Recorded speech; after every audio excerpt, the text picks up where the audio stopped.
کربلا کے میدان میں ہمارے نبی کی اولاد کو ذبح کر دیا گیا۔ کوفیوں نے کفن تک نہیں دیا، نیزوں پہ سر چڑھا دیا گیا۔ ہوا کو غیرت آئی اور اس نے مٹی کو اڑایا اور مٹی کا کفن پہنا دیا گیا۔ اس ویڈیو کو سٹارٹ ٹو اینڈ تک سنیے گا اور شیئر لازمی کیجیے گا۔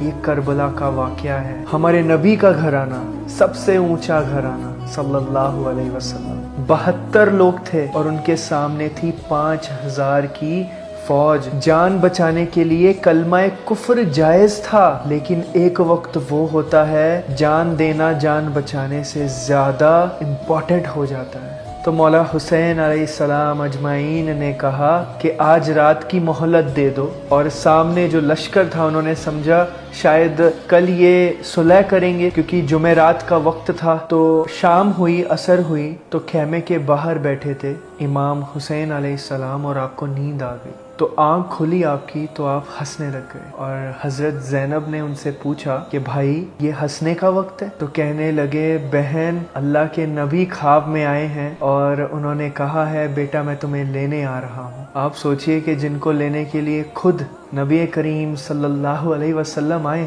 کیا پروٹوکول ہوگا وہ کہ ہمارے نبی کریم صلی اللہ علیہ وسلم استقبال کر رہے ہیں حسین علیہ السلام کا فرشتوں کے ساتھ۔ تو آپ نے حسین علیہ السلام نے سب ساتھیوں کو اکٹھا کیا اور انہوں نے سب کو کہا دیکھیے ان سب کو میری جان چاہیے، آپ سب کی جان نہیں چاہیے۔ رات کے وقت آپ سب لوگ چھپ کے نکل جاؤ۔ تو انہوں نے کہا میں تمہیں اجازت دیتا ہوں کہ تم اپنی جان بچاؤ اور رات کے اندھیرے میں یہاں سے چلے جاؤ، میں اکیلا اللہ کے یہاں حاضر ہوتا ہوں۔ اور سب نے کہا ہمارا جینا بھی آل رسول کے ساتھ ہے اور مرنا بھی۔ سعید بن عبداللہ ایک نوجوان تھے، کھڑے ہو کے کہنے لگے اے حسین میری ایک جان ہے، اگر میرے پاس 100 جانیں بھی ہوتی تو میں آپ کے لیے قربان کر دیتا۔ وہ جمعرات سب نے جاگ کے عبادت میں گزاری، نفلی نماز پڑھی، اللہ کی عبادت کی۔ صبح آپ نے اپنے لشکر کو ترتیب دیا، 72 میں سے 30 پیدل تھے اور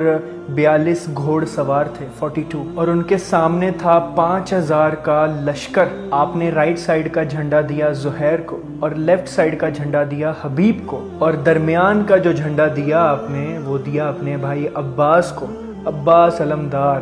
تو انہوں نے کہا دیکھو ہم ایک امت ہیں، ایک کلمے والے ہیں، اور اگر تلوار نکل گئی تم ملت سے خارج ہو جاؤ گے۔ تم نبی کے نواسے کو قتل کر رہے ہو، میں نے کبھی کسی بے گناہ کو قتل نہیں کیا، تم کس جرم میں مجھے قتل کر رہے ہو؟ تو سامنے جو 5000 لشکر کا جو سرگنا تھا شمر، وہ کہنے لگا ہم نے تمہیں قتل کرنا ہے۔